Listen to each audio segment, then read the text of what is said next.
This is the Metropolitan Council meeting, this lovely Minnesota day, April 23rd. The clock says 12:57. I think we're even a couple of minutes late. I think it's more like 4:03. But welcome. I'm Charlie Zelli, Chair.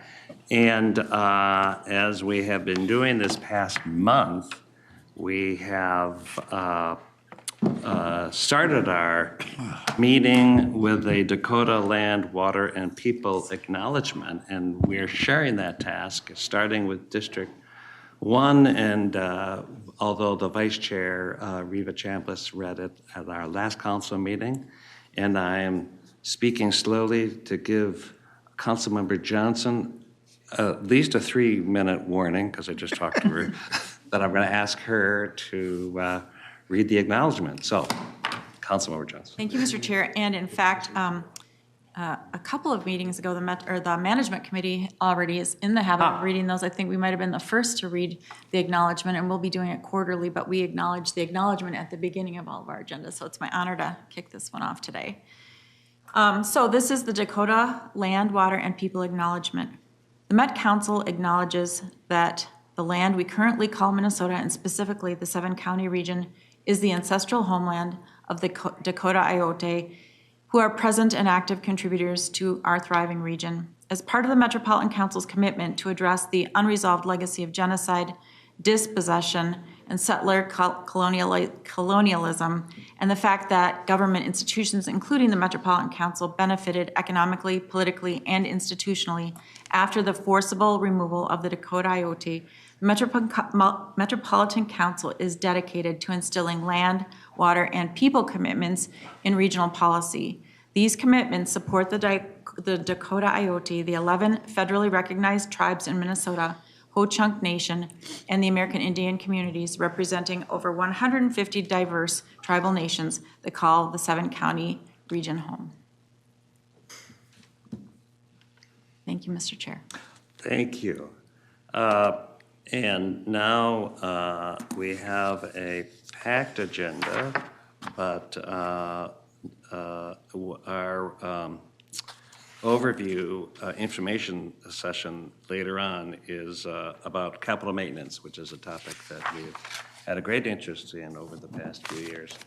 And with that, unless anybody has a firm objection, I will deem the agenda approved.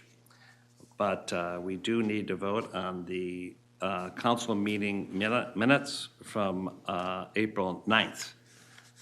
2025. Unless there's any corrections or additions or comments, I would entertain a motion and a second to approve the minutes.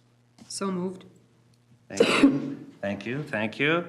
All those in favor say aye. Aye. Aye. Opposed? The council meeting minutes are approved. On to the time on our agenda where we offer interested persons from the public to address the council on matters that are not on the agenda. And we have not seen any pre-registered participants, but I'd put a call out to anyone who would like to come forward. Seeing no one, we can march forward to the consent business agenda. Is there a motion and a second to approve the consent items? I make a motion. Thank you. Second. Thank you. Any discussion, questions about anything on the agenda? All right, all those in favor say aye. Aye. Opposed? All right, the agenda, the consent items have been approved. On to the reports of our standing committees. There are no reports from community development nor environment committees. There is on the management committee. Councilmember Johnson. Thank you, Mr. Chair. This is business item 2025-105. It's a same week item. The Management Committee had this item today on its agenda. It's the authorization for internal loan for Environmental Services Capital Fund. The Council annually issues bond to help fund capital expenditures. The amount of bonding done each year is a projection of how much cash is needed to fund capital expenditures for the following 12 months. Occasionally, actual expenditures are larger or occur faster than projected, causing bond funding to be exhausted sooner than expected and before new bond funding is made available.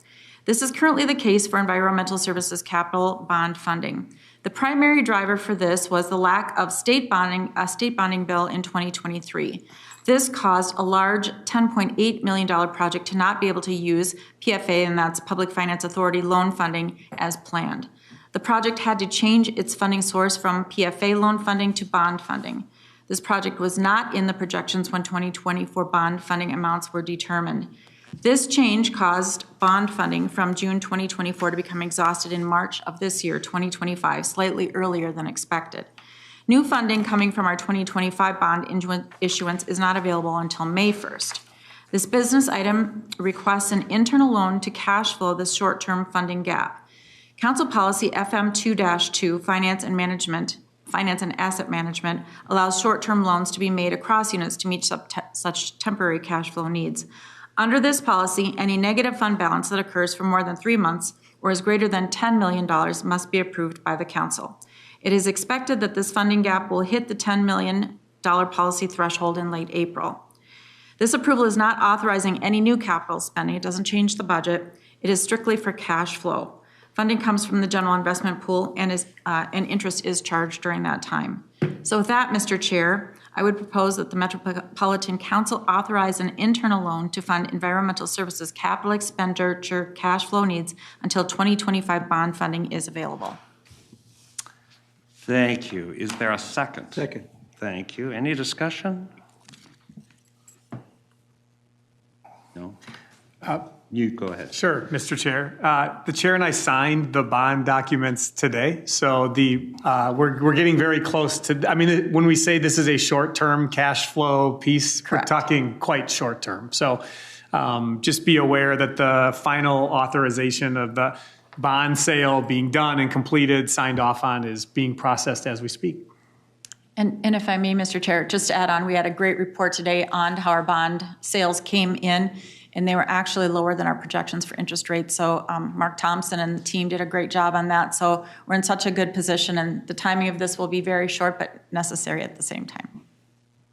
Well, I believe in just-in-time financing. Any other questions, thoughts? All right, all those in favor say aye. Aye. Opposed? All right, that item has been approved. On to Transportation Committee. Councilmember Barber. Thank you. Mr. Chair, council members, business item number 2025-110 includes a Federal Transit Administration authorizing resolution. One of the prerequisites to be a recipient of Federal Transit Administration, or FTA, funding is demonstrating legal capacity to carry out the projects included in federal assistance awards. The FTA recently announced an enhancement in TRAMS, FTA's grant management system of record, specific to the organization, and required labeling of the authorizing resolution beginning March 5th, 2025. Recipients need to update the recipient document profile prior to transmitting or submitting new applications. While the council passed a similar resolution in 2006, this resolution will ensure that the Metropolitan Council currently meets the FTA's requirements with the updates to the TRAMS system. This authorizing resolution will allow the Metropolitan Council to apply for future FTA grants and awards for investment in transit. Therefore, Mr. Chair, I move that the Metropolitan Council adopt FTA authorizing resolution number 2025-11, which demonstrates the authority of the council to file for federal grants and delegates authority to act on behalf of the council. All right, thank you. Is there a second? Second. Thank you. Any discussion? All right, hearing none. All those in favor, say aye. Aye. Opposed? All right, that resolution is passed. No joint reports. There are 2 items under other business. Business item 2025-111, appointment to Land Use Advisory Committee.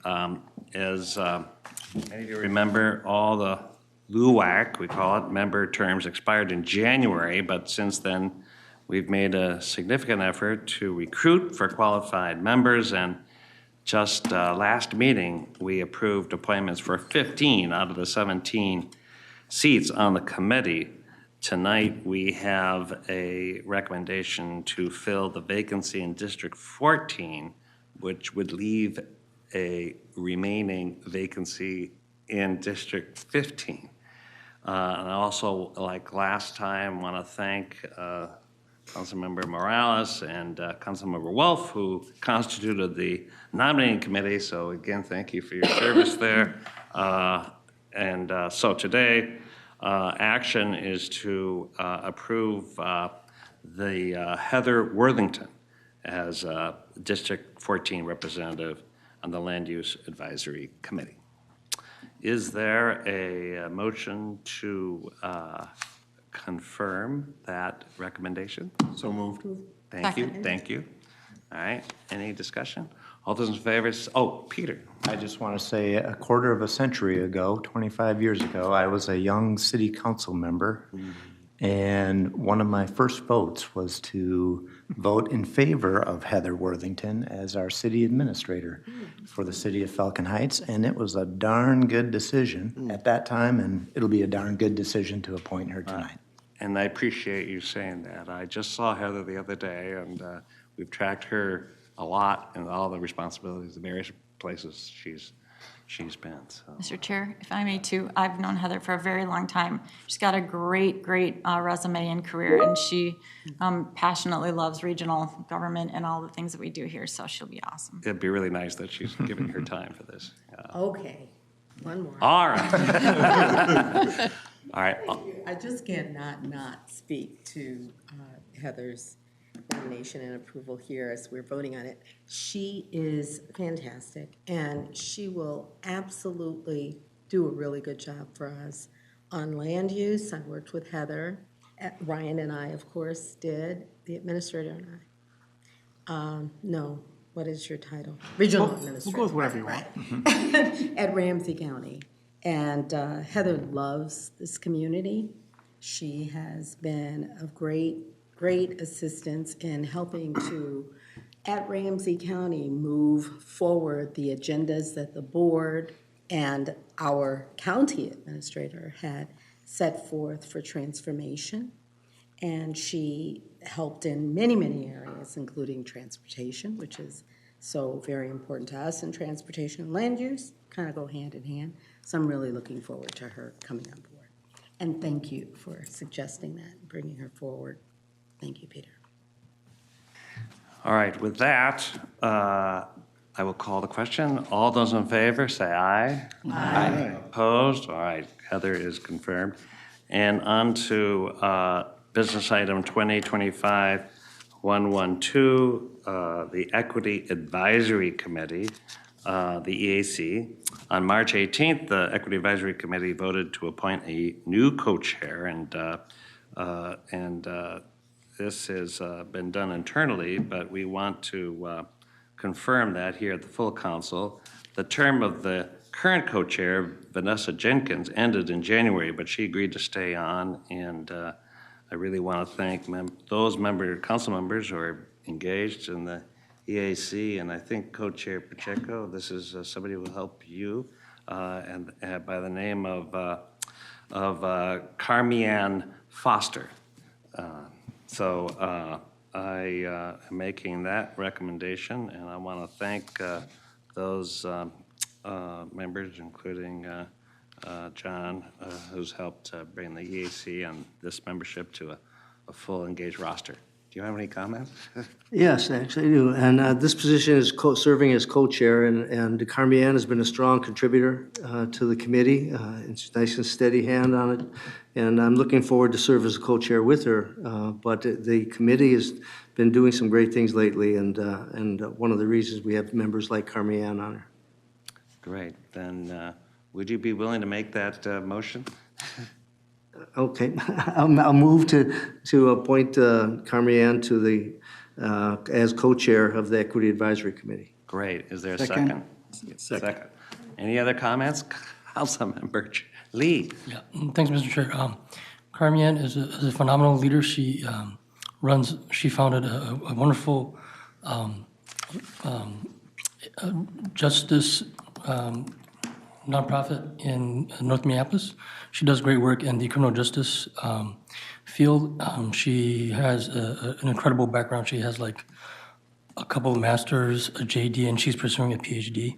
I know her because she is an alum from the leadership program that I run in my day job, where we train BIPOC folks who want to get on government boards commissions. And so I don't know if there's a conflict of interest for me to vote for this, so just to be safe, I'm going to abstain. Well, I'm not sure it's a conflict. I was once told there are conflicts and then there's convergence of interest, it sounds like. So, any other comments, thoughts? All right, then I'll call the vote. All those in favor say aye. Aye. Opposed?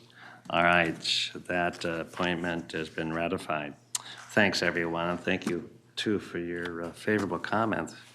We're now marching toward our information item, and I see Brian Funk and Marilyn Porter are here, and nope, Bruce Carden is here, and Kelsey Stones and Kristen Thompson. You're all here, the whole the whole team is here. Great. Yeah. Well, welcome. We're really looking forward to this. And just Wayne's background, I mean, I think many of this council knows that we have been, for the 6 years that I've been here, talking about this unfunded obligation of capital maintenance and the commitment we needed to maintain the system we have, much of it new, some of it aging, but we don't want to be like some other cities where you build something nice and shiny and then you go back and there's escalators that are closed and trains things are falling off. And I'm thrilled that not only do we have the funding, but we have a plan and a commitment and the brains the brain trust in front of us. So Brian, take it away. All right. Well, Chair Zelli, hopefully I'll help to kick off that high expectation. And it's good to be here today. Of course, my name is Brian Funk. I'm serving as Deputy General Manager and the Chief Operating Officer for Metro Transit. Today, we're bringing forward an information item with a high-level overview of our capital maintenance planning efforts at Metro Transit.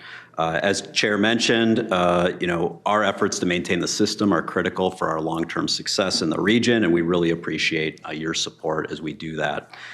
Today, we're going to highlight, some of our current projects, but more importantly, introduce you to some of the leaders who not everybody may have had an opportunity to hear from, so that they can explain a little bit about how their departments are contributing to this overall effort for Metro Transit.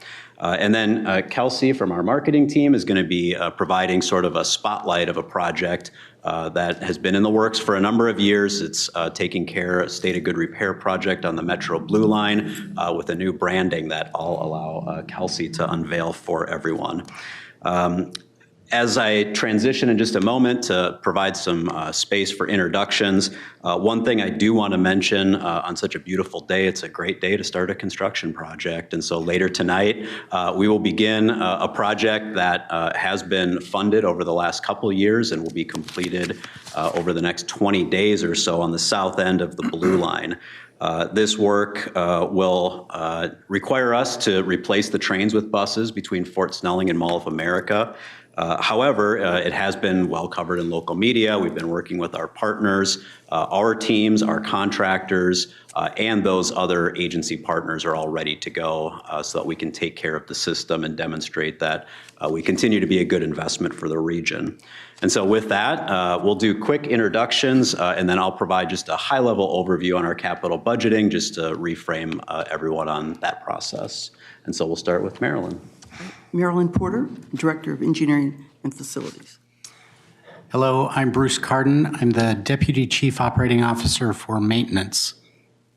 Good afternoon. I'm Kristen Thompson, the Director of Asset Management. Good afternoon. I am Kelsey Stones, and I am the Market Development Supervisor. All right. Thank you. And so, as I mentioned, just a quick review on our capital maintenance budgeting process. Each spring, our departments at Transit go through a process that many with a large number of assets do, and that's called our capital improvement planning. For us, this is a 6-year forecasting and really an investment plan that we use to ensure that we're looking ahead at new projects, system renewals and enhancements, our state of good repair projects, and then replacements, including things like our bus fleet.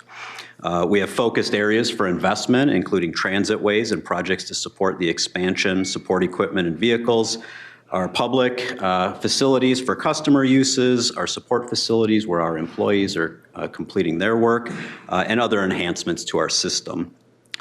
These requests are evaluated internally. We take those, they're summarized, rolled up into the overall council budget, and then eventually that comes forward through this body for public comment and then eventual adoption. This group remembers that December 11th of last year at 6 p.m., Chair reinitiated the meeting, the vote was taken, and the 2025 budget was adopted for the council, including Metro Transit. Our 2025 budgets create a capital program that includes funding sources from a variety of sources. It includes grants from federal, state, and local sources, regional capital borrowing, and really importantly, that 2023 sales tax funding. As the chair mentioned in chapter 68 of that sales tax rule, we, the Met Council, assumed responsibility for those long-term maintenance needs. Those unfunded liabilities were something that we knew had to be solved in the long term, and it's really been great news to be able to do that forecasting. This commitment allowed us to do a multi-decade look out ahead. And over the next 30 years, we've already identified about $15.2 billion of projects that are going to be needed for those dollars, including light rail vehicle replacements, state of good repair projects, bus capital needs, investments into the arterial bus rapid transit system, as well as our electric bus program. Within the next 6 years, we have $4.7 billion identified at Metro Transit, including about $833 million here in 2025. Of the total $4.7 billion, a little over $3 billion is for transit ways, with the remaining about $1.3 billion for the rest of the Metro Transit system. And so, again, this allocation of millions and millions of dollars that's entrusted to us is something we take very seriously. Our presenters today, as I mentioned, are going to provide some highlights and overviews of the work that they lead through their teams. And we're really excited to share with you that information. So with that, I'm going to hand it over to begin those key work unit overviews to Marilyn Porter.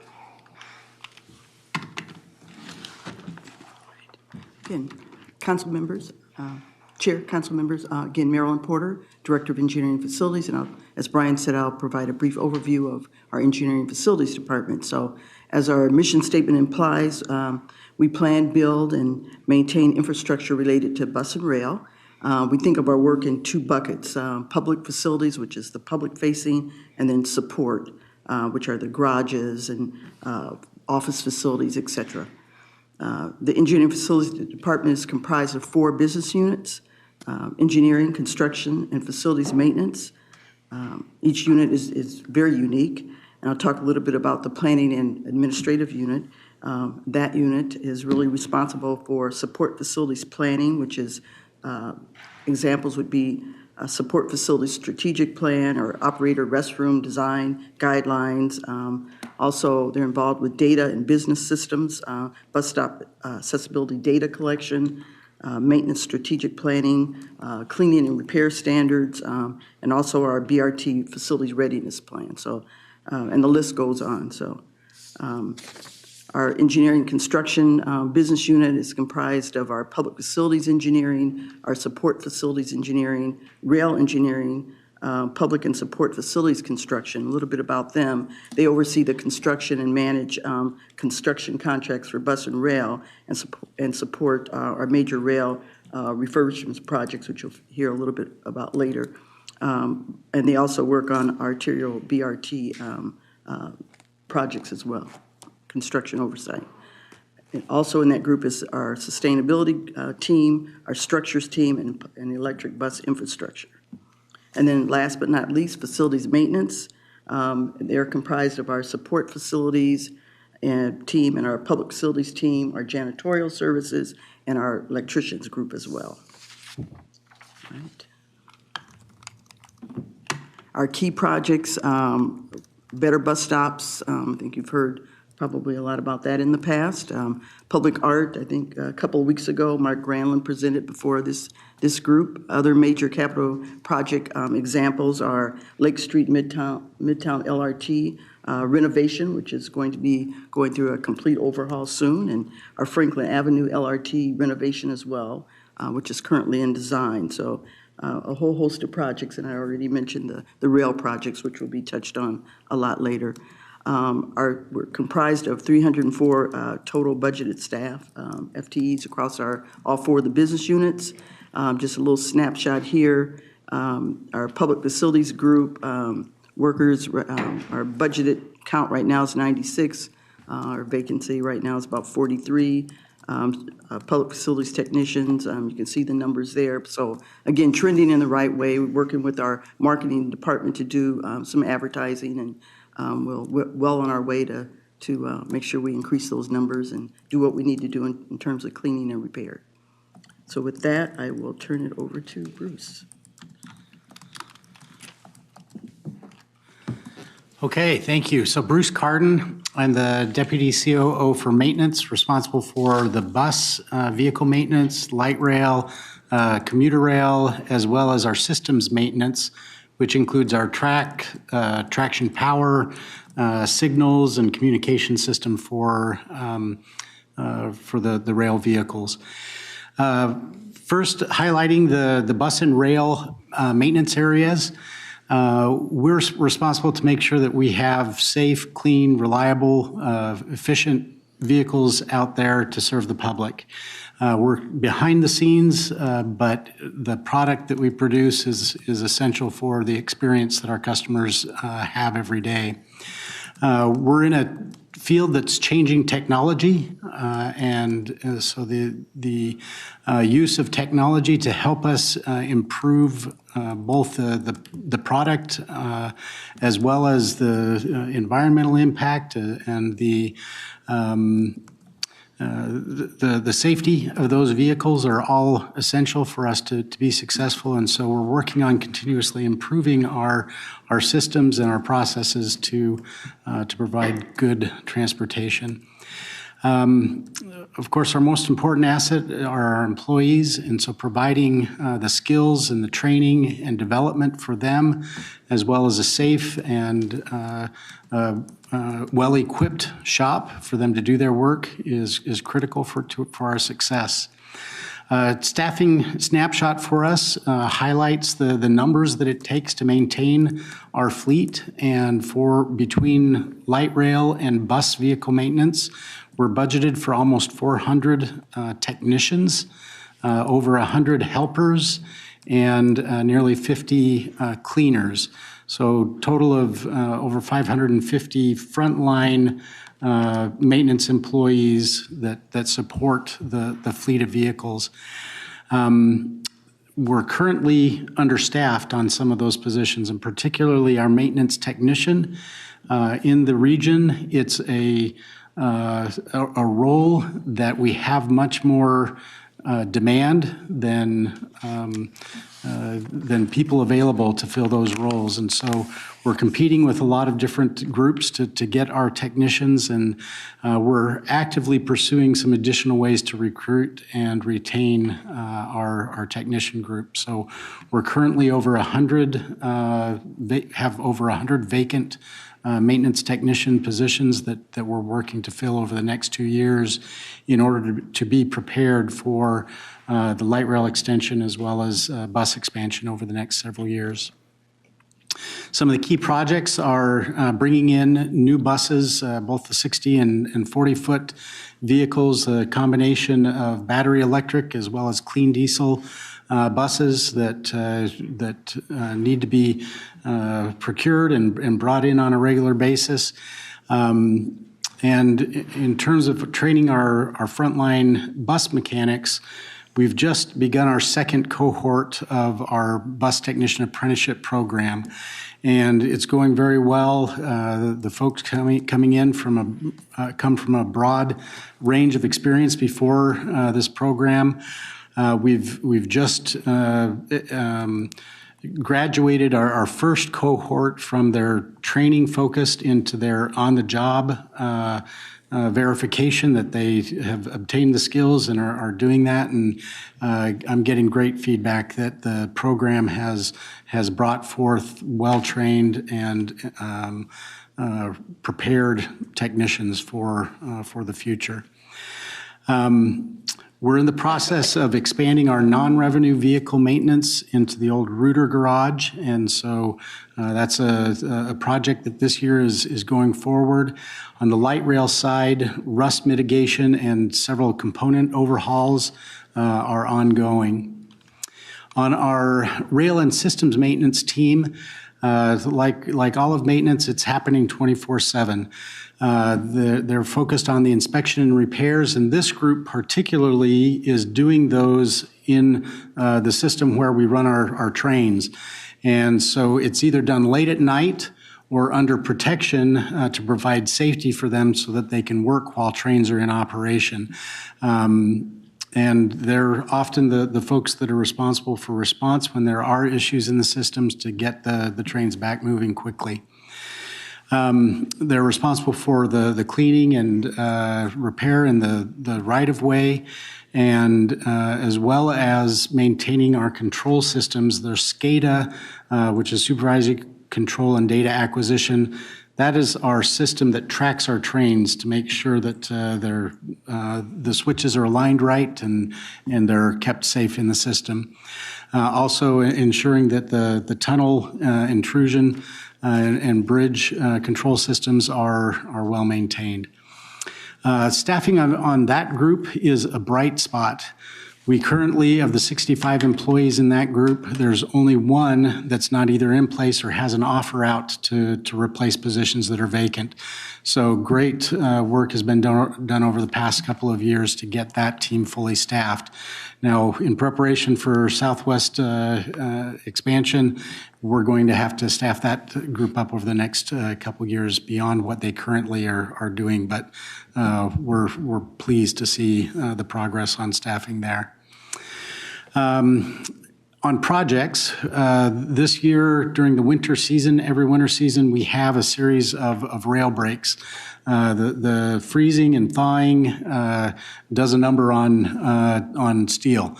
And this year we've had the most breaks that we've seen, which is 20. But as of not last night, but the night before, it actually went up to 21. In preparation for the work that's going to start this weekend, they did some ultrasonic testing. So in addition to the visual testing and inspections that they do, we did an ultrasonic test of the rails and found one break. That break, along with several others, will begin to be repaired over this weekend, and throughout the summer, several others will be repaired and completed. In the lower town shop, here at the Green Line, there's a switch that's been a manual switch that has been hard to throw, and so they're making it electronic for both ease and safety reasons that is in progress. Of course, support of the state of good repair work on the Blue Line is a big project for them. And then updating and improving the airport tunnel fire suppression and alarm system is the other project.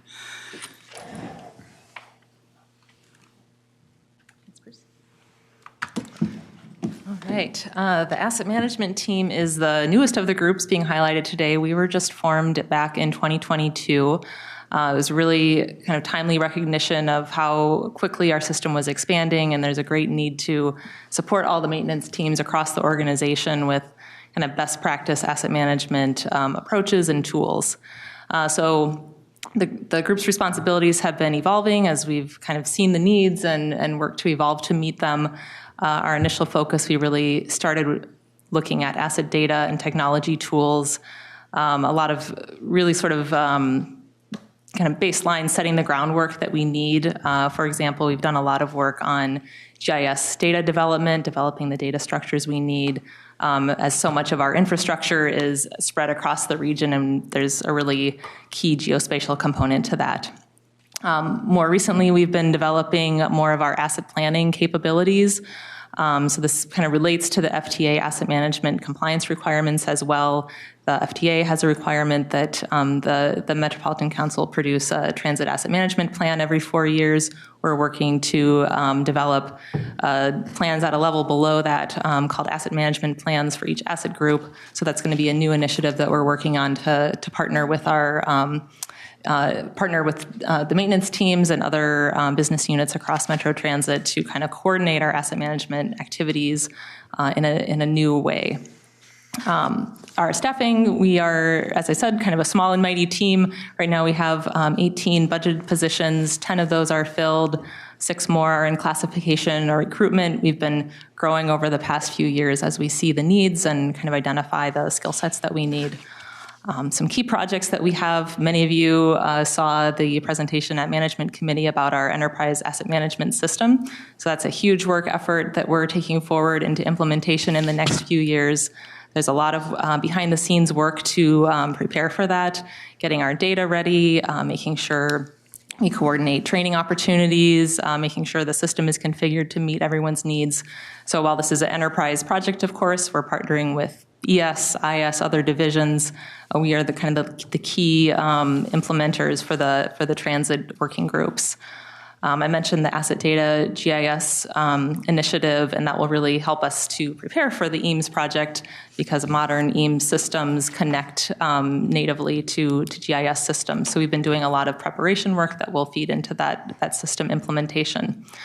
I talked a little bit about the asset management plans, and then another effort that we've been working on, partnering with our finance team and with all the groups that develop capital needs for the assets that they own, is we're supporting 30-year capital needs projections that go into our financial plan.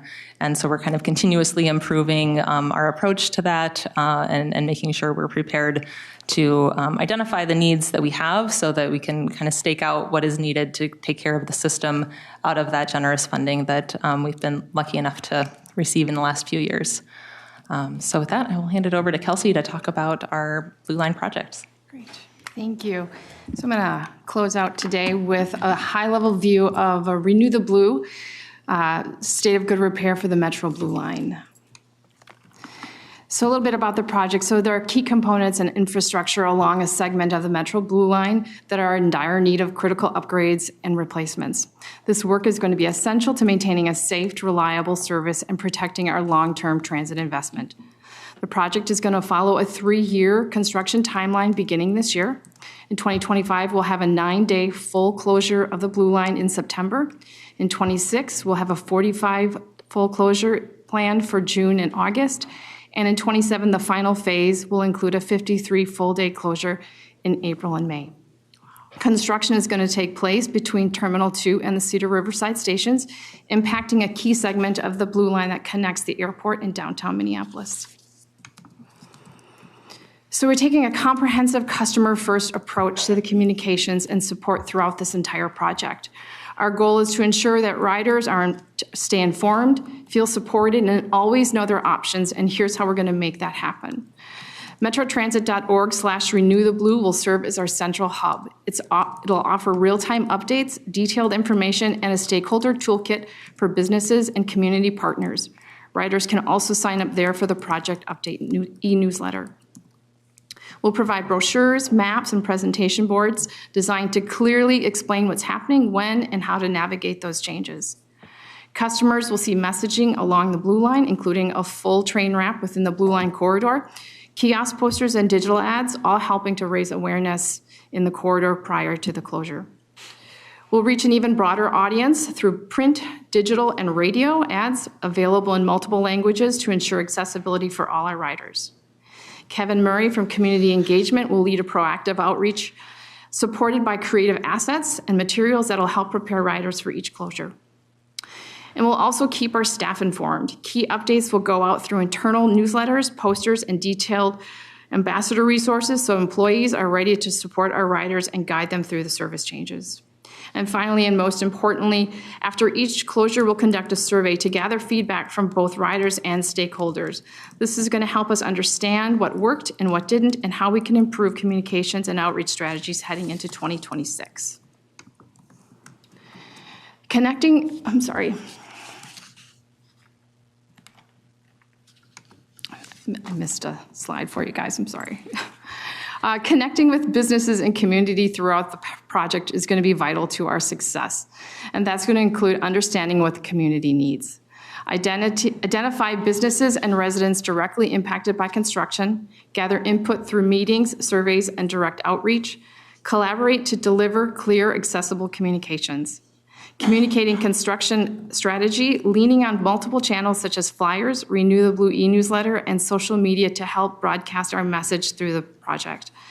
Maintaining proactive outreach to local businesses and community organizations, and share custom maps that will display detours, blue line stop locations, alternative local bus routes, and higher level transit alternatives. Here's how our outreach and communications are going to roll out. In May, we'll launch the project website, serving as a central hub for information and updates.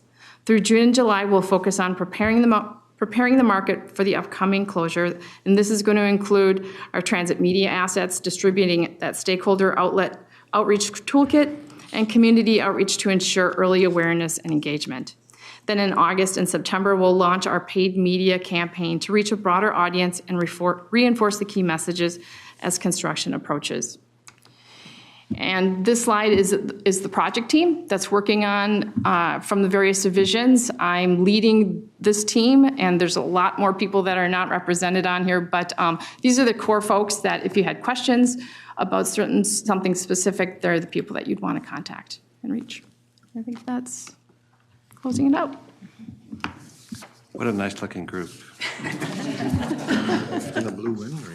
All right, Chair and council members, thank you, and thank you to the presenters for providing an overview of the work that they're leading. It really is an agency-wide effort.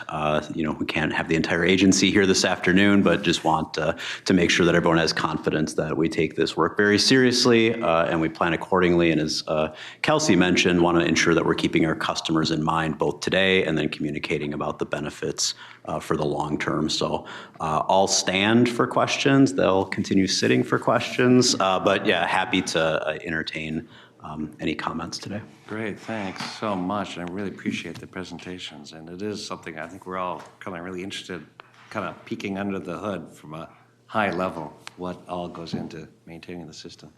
Councilmember Barber. Thank you, Mr. Chair. Just some comments. I just want to thank you all for being here. We get to hear some of this at Transportation Committee, and it's so important. Maintenance of things may not be the shiny thing we always hear about. It's like putting a new roof on your house. You don't notice it unless something's failing. And so, but this is what keeps us operating and functioning and serving our customers. It's really kind of the key piece of it all. So I really want to thank all of you, and I also want to thank all of your staff. And so please relay that, because it is really important. It's sort of that behind the scenes piece of it that we don't see every day, but if it didn't happen, we definitely would notice it and hear about it. I definitely want to thank the legislature because we can actually plan now. This has been something, I've been on council now officially 10 years. So, and this has been, we've been talking about this since the first day I started. And so I think it's really nice that we can actually plan this out, because other systems in other regions are struggling right now, both with trying to expand, get riders back, but do this really important work. Also, I do want to thank you for putting the staffing numbers on here. We also get these quarterly at Transportation Committee, and we talk a lot about operators and police officers and some of those other very public-facing, but there's a lot of behind-the-scenes staffing that needs to be done and staffed up as we're expanding, so I'm really appreciative that you put that information out there. And I'm sure if anyone wants to tour any of the maintenance facilities, I'll definitely offer it up, that any of these people would be happy to show it. It's, some of them are, going to the rail facilities, it's fascinating. So that's all I have to say. Thank you. Great. Here, let's go here. Councilmember Lee. Thanks, Mr. Chair. This might be a dumb question, but if the asset management team was created in 22, was this work being tracked independently within different departments? Yeah, I can speak to that a little bit. So asset management writ large, we've been caring for our assets as long as we've been running transit in this region. So I don't want to say asset management wasn't happening before 2022.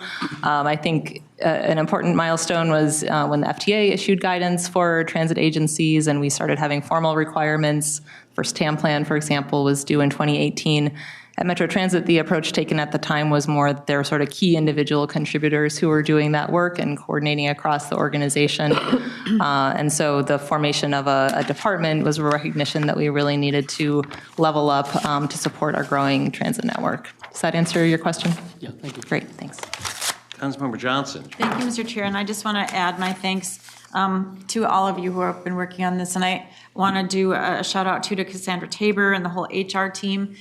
It was a game changer really to bring her in as our CHRO, and there have been seismic shifts within the council to manage to and manage up to the, I will call them opportunities to fill all of these positions. And it wasn't that there wasn't a ton of work before trying to do it, but it has been, I think, well, we've got a strategic plan in place, we've got a work plan in place, and they are really, I would say, triaging, what are the most important roles that need to be filled, making sure that the hiring managers all the way through the system have the support that they need, and then beyond that, making sure that that person's got, support further into the organization to onboard people and, not only attract them, but retain and train them. So, just even a couple of years ago when we looked at some of these numbers, and they still are, big numbers that we've got to fill, but we have a whole different game plan on how we're going to do it, and we've got all this expertise. So I think we are streamlining, becoming more effective and efficient, and that's why you'll see, too, putting some of these new positions together, whether it be in HR or even IS, because we have to support the effort to bring people here and then support the effort to, keep people here. So I applaud you for all this work. It's still a lot of work ahead of us, and we still have, a lot of seats to fill. But to Councilmember Barber's point, we're in a whole different position because we've got money coming in to do it for the first time. So I'm very hopeful, and I think with some of our new strategies on attracting people, the numbers that are coming in the door, and people really recognizing that we're not only a great place to work, but we have super great benefits and can provide for, I think, a good life here in the region. So I just wanted to add my thanks. Thank you, Mr. Chair. Great, thank you. And Councilmember Carter. Thank you. I will add thanks as well. This is huge work, and we're really glad that we have the resources to apply the thinking as to what we need and to get that work started. I am so looking forward to the renew, and at the same time, so cautious about the closures, the communication plan. Thank you, because it's going to be clearly necessary for people to know ahead of time, plan ahead of time, trust that we can get them there on time, and know what to do. So thank you for all of the work that you're putting into, the pre-thought that you're putting into how we can keep people on board as we move this closure and improvement forward. Secondly, it's clear that since we haven't had the resource, it's taking time for us to catch up, if you will, and the major repairs that need to be done now may over time become more systematized and scheduled so that perhaps we won't have the month-and-a-half closures in the future. It just occurs to me that there's planning that's going on to make those replacements with the resources and the people, as we're successful in making sure we have all of that.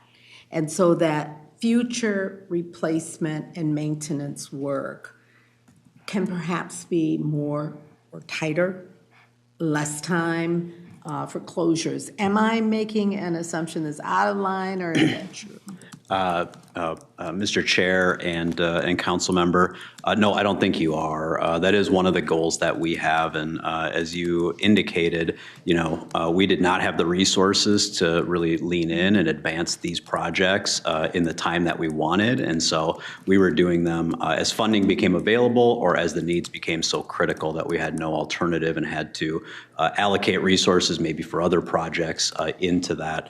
One example of being probably more aggressive or more proactive on Green Line is a project that's It's in here with 18 pages of size 3 font projects that is about what we call wheel counters on the Green Line running along University Avenue. These devices are in the track bed. They're not visible to anybody, but they're critical for communicating with both our signaling system as well as our transit signal priority system so that we know where the trains are. It's communicating back to the back end that Bruce talked about so we can keep track of the trains and the interlocking and the switch locations. Those devices that were installed in 2014 as part of the Central Corridor Green Line project were obsolete not too long after. In previous generations, we would have needed to wait it until they failed or we had a wholesale critical issue to respond to. Now we're able to put that in the plan so we can begin working on that as soon as this year to make that transition more smart and with less disruption. Thank you. That's Councilmember, really great. We have the resource to do that. no kidding. Councilmember Lilligren. Yeah, thanks, Mr. Chair. And again, let me add my congratulations to this team. And it's great to see how organized we can be when we have the resources to approach us. Some of you may know this, the lack of steady funding for operation and maintenance, especially of light rail, has always, even way back in my days as a community activist, I just saw that huge gap. And so we see this and it's like, why haven't we always been able to do this? And so it feels really good to be here. So congratulations, everyone.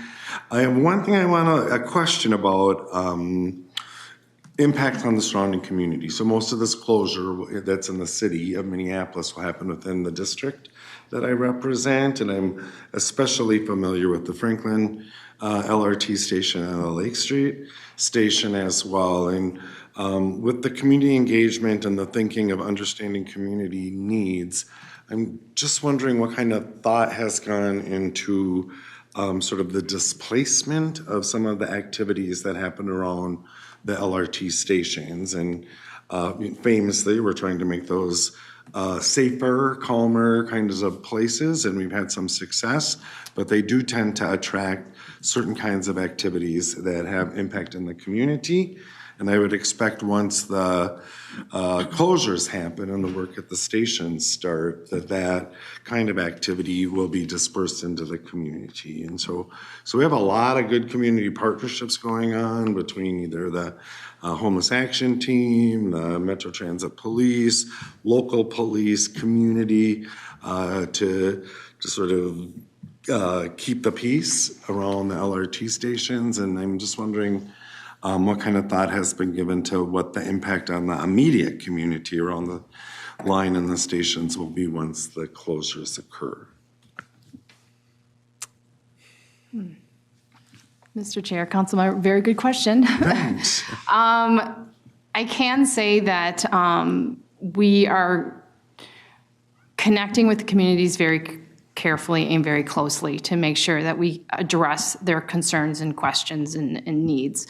That particular question has not come up from what I'm understanding yet. Kevin Murray is really kind of leading that initiative, so I'll take back what I heard today to him and share those concerns and thoughts for him to kind of, pry a little bit more about how we can address those as we get closer to those. Great, I appreciate that. And I'm sorry, Brian, did you want to say something? No, not at all. Okay, and I suspect that especially in the Franklin and Lake Street Station areas, these issues will kind of rise up as we get closer to actual closure. And there's been a lot of interjurisdictional and community partnership effort put into addressing some of these livability issues around the stations. And so I would be very surprised just knowing the areas, the communities around the Lake Street Station, the Franklin Station. I'd be very surprised if this didn't come up. So yeah, we look forward to hearing more. Great, thank you. Great points. Any other questions, comments? Oh, yeah, Mr. Regional Administrator. Thanks, Mr. Chair. Just one comment to tie a few pieces together from council members as well. I think one of the important roles for this body to play this year and in the years ahead, and we're seeing this play out as funding is available and we're in a different conversation with our state partners than in the past. There's a decent level of understanding among state leaders who are the closest to transportation work about how important this capital funding is to prevent future year quagmires and challenges. I think, though, as you trickle from the state down to other levels of government who may have ultimately been involved in having to solve capital crises, they're all avoided costs, but they're never real costs that are like taken off your books. And so it's something that would have potentially been catastrophic and been significant issues, but it's harder for people to account for what that means in terms of dollars and cents. And so the 15 billion over 30 years is a really important number.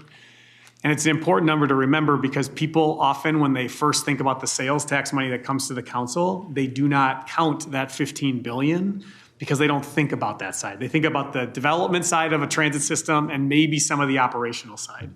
Both very important. We're excited about those things. But as you've all stated so eloquently tonight, we can't forget the other 15 billion, and you have to put that number at the front end before doing some of the other work. I find this to be a day-to-day conversation I'm having, and I find it to be one that we all need to be having, and I know Metro Transit and the GM are having it all the time as well. But it's really important because there's not a buildup of understanding about that level yet. And so I wanted to just raise that here as we go forward. Wherever we can continue to talk about that in a way that makes it feel real to people is very important. 2 questions. I think it was Bruce, maybe it was Marilyn. It was right at the transition point. You showed the staffing numbers before rail on the bus, more on the bus side of the maintenance or the cleaning of the station side as well. The vacancy numbers there that you showed relative to a year ago, can you just give me a sense of direction generally across those are we getting better, worse, staying the same in terms of hiring? Chair, Ryan, I would say, I think it's getting better. Okay. We're trending in the right direction. I think it was spoke about earlier about the assistance that we're receiving from our HR department in terms of helping us to staff up. So I think we're getting good help, good Great. assistance, so yes. I appreciate that. And I think my last question, Brian, might be for you, is on the Blue Line on the bus bridge side. I'm just curious, the question everyone wants to jump to, and I'm not putting you on the spot to have answers, but it's like, so what is that bus bridge going to look like in year 1? Mm-hmm. And I appreciate the continuous learning and the surveying piece. That's a really great way to approach it and hear that because you can then adjust. Like when do people get to learn more about what that might be after you've done a lot of work to evaluate and put together plans? Right. So I can talk a little bit about, and I'll also lean into Kelsey because I know that there's discussions happening in a couple places. But what I would say is that, as we mentioned, tonight we're starting 1 that'll continue to inform our experience about how we need to work around the airport specifically. One segment of our customers who rely because there is no alternative is the movement between Terminal 1 and Terminal 2. And so we're focusing on that with buses running 24/7, even though the rail system doesn't operate that way under normal long line or full end-to-end service because we always have trains in the tunnel. So that's one thing that we'll continue to learn because we know that it's a market that needs to be served. We're also contemplating what's the best way to serve all ends of the line. Our trains, unlike some major metropolitan areas, are running a local service the entire way. We stop at every station, every trip, both directions. We're looking at options that could include making stops or pickups on the south end of the line, and then for customers who are aiming to get into the downtown core, having a trip that goes right to the downtown core. At the same time, we are weighing and don't want to provide resources that take away from people traveling on the other segments of the alignment, from downtown into South Minneapolis, for example. So all of that continues to play out. Bruce's team with the vehicles, Marilyn's team with the construction planning, Kelsey's team with the marketing and communications, we're all working on that together so we can provide the best service, not have ridership loss, and make sure that we're serving the riders who are with us as best as possible. So hopefully that helps. Yeah. Not trying to dance around it a little bit, but we're going to keep massaging and refining and making sure that we can commit with the right number of resources.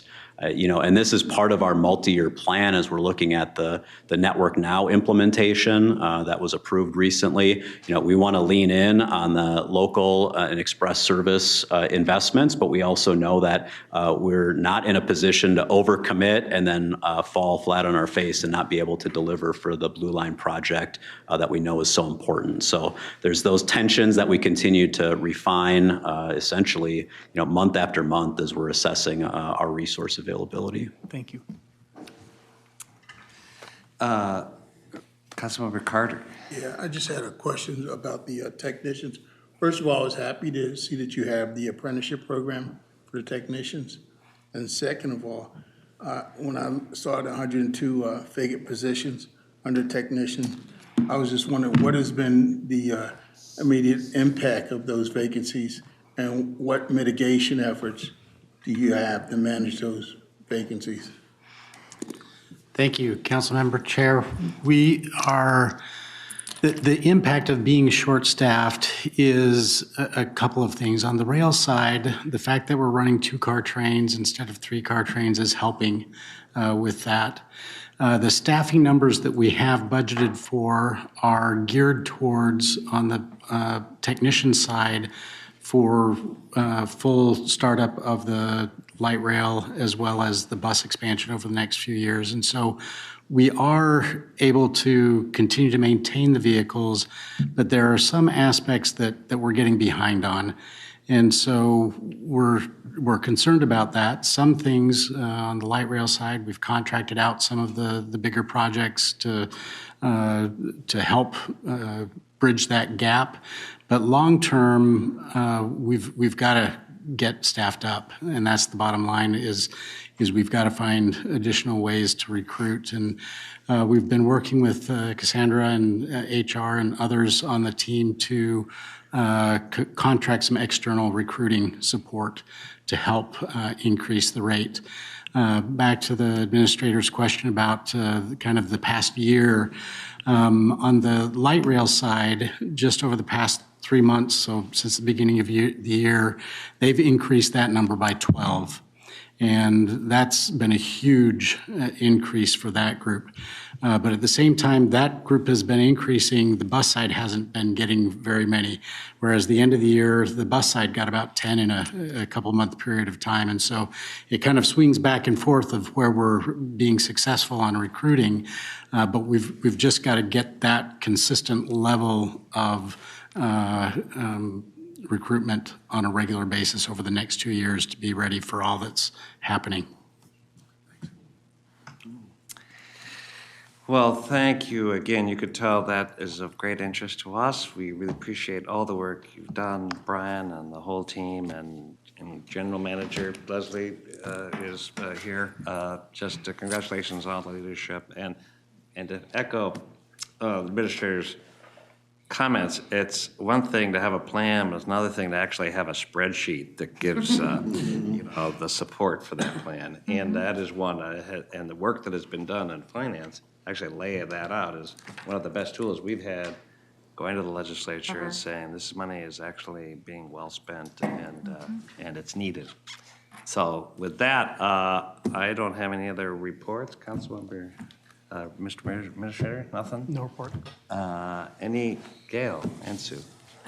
Yes, in honor of Earth Day, that was yesterday, Metropolitan Council and the Tarside Innovation District and the Freshwater Society are sponsoring Earth Week Water Party at the market at Malkin Yards tonight at 6:30 to 9. It's a free event, and they're going to have a panel discussion about ways in which water weaves connection through government, recreation, arts, and culture, interactive art creation, relaxing sound bath experiences, and a lot of projections and graphics that are projected on the sides of the building. There's also going to be tabling displays by organizations from around the region, and I will be attending, and so if anybody is down there, it should be a great event. I'm glad you mentioned that. Thank you. That's Anytime art and policy. Yeah, art and policy and people. And people. Yep. I'll see you there. Councilmember Bento. Thank you, Mr. Chair. It wouldn't be spring if I didn't mention that tomorrow's the, what was that? Go ahead. Tomorrow's the first day of the Ramsey County Correctional Facility plant sale. Oh, yes. And I just want to make another pitch. It's a great program run by Volunteers in Corrections. They are very affordable, very hardy plants that you can buy, potted flats, hanging, succulents, herbs, you name it, they've got it. The first week or so, they don't have all of the varieties because not all of the varieties grow at the same pace, but it's a phenomenal experience. I end up going back multiple times, and I hope to see you all there. Remember that despite the fact that these are really affordable, healthy plants, 25% of your purchase is tax deductible, and all of your purchase helps to go support programs at the correctional facility for the people who are serving time there. One of the first years I went, and I wish I could remember what year it was, a young man helped me load up the trunk and back seat of my car. That was the first of many trips. I've had to cut back since then. My deck and patio started to look a little bit like a jungle. But the young man who was helping me load up the car thanked me, and he said, "Thank you very much for your support this year." And I said, "Well, I'll be back next week and the week after." And he said, "Well, I won't be. I'm getting out on Tuesday, and I've learned my lesson. I'm not coming back." Oh. And that's what's great about this program. It really it helps build skills. With very, very few, maybe a couple exceptions, all of the people there are either volunteers or residents. And the volunteers and residents are so helpful in terms of finding what you're looking for and helping you load up your car. It's a great experience. So it's at the corner of Century and Lower Afton Road in South Maplewood, almost in Woodbury. It's not on the Gold Line, but it is on, I can't remember the bus number, but there is a bus route there. So I encourage you. It's great for Mother's Day and graduations and your backyard. Thanks. Thanks, Sue. Ms. General Counsel. Thank you, Mr. Chair. I will pass. Well, thank you, and, okay. Yes, one report, Thanks, and that is that I had the honor on Monday to do a tribal consultation with Red Lake Nation. As you all know, that's part of our government-to-government tribal policy, and that we would have regular consultations with them where we are in listening mode, and also hearing some of their interests and some of their concerns, which were about the wild rice in terms of keeping them, the upkeep of wild rice and protection, as well as concerns about, how the support from the state and the federal affects the tribe.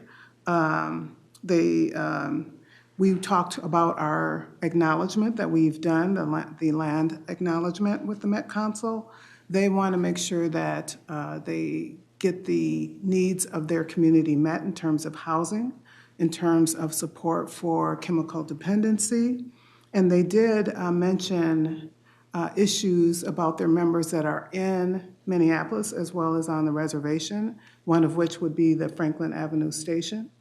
And, it really does have an impact if we have social issues that affect our stations and our trails. And so they are aware that we are working on the issue, and they are also aware that we have the RFP proposal out to improve that station and get the community engagement, not only just at the stations, but nearby, as Councilmember Lilligren said, the nearby trails.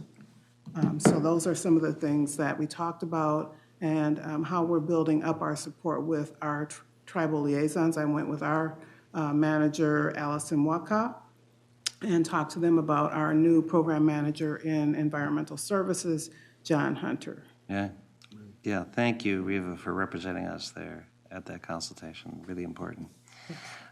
With that, I'll see you at the Malcolm Yards or State of the State address is tonight. Just thought I'd throw that in.